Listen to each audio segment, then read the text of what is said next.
The Crow and the Snake. The crow or raven and the snake or serpent is one of Aesop's fables and numbered 128 in the Perry Index. Alternative Greek versions exist and two of these were adopted during the European Renaissance.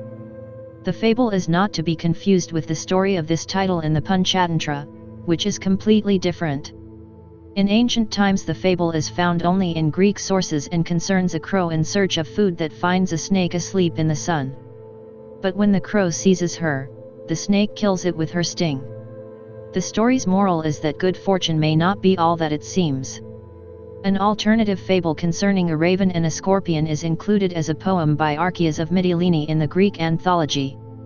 The story is much the same, but the moral drawn is that the biter shall be bit.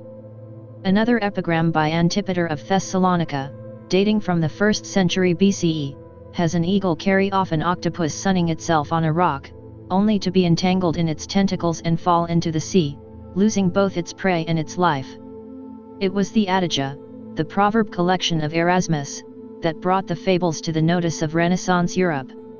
He recorded the Greek proverb kaparo alphazai tau nu phi iota nu, commenting that it came from Aesop's fable, as well as citing the Greek poem in which it figures and giving a translation. He also compared the proverb with kappa omicron rho nu eta tau nu sigma kappa omicron rho pi omicron nu, noticed earlier in his collection. The latter fable of the raven and the scorpion recommended itself as a moral device to the compilers of emblem books. The earliest of these was Andrea Alciato, whose influential Emblemata was published in many formats and in several countries from 1531 onwards. There it figures as emblem 173 and is accompanied by a poem in Latin. The device's title is Iesta Ultio, which may be translated as just revenge or what is now understood by the English phrase poetic justice. This was further emphasized in the French translation of 1536, where the French proverb Les preneurs sont princes is punned upon in an accompanying poem by Jean Lefebvre. There were also German translations from 1536 onwards.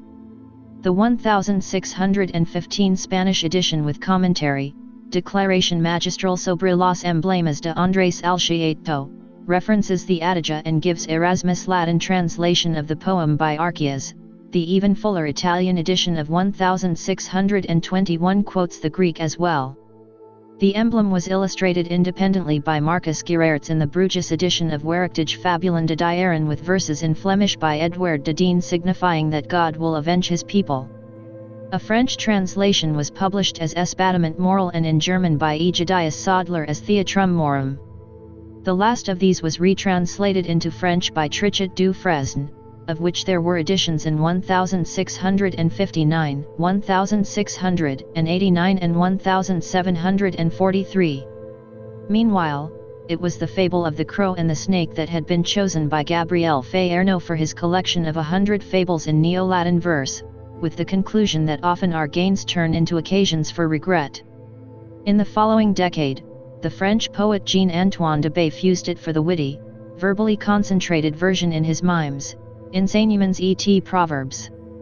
In England this version of the story first appeared in Roger L'Estrange's collection of Aesop's Fables, where he advised readers not to meddle with the unfamiliar. For Samuel Croxall the story served as a warning against covetousness, and for Thomas Bewick it illustrated the danger of being ruled by brute appetite. The latter interpretation had earlier been preferred by Guillaume La Perrière in his emblem book Le Théâtre des Bons Engines. There the greedy crow is poisoned internally after swallowing the snake, thinking it tasted good as sugar or venison.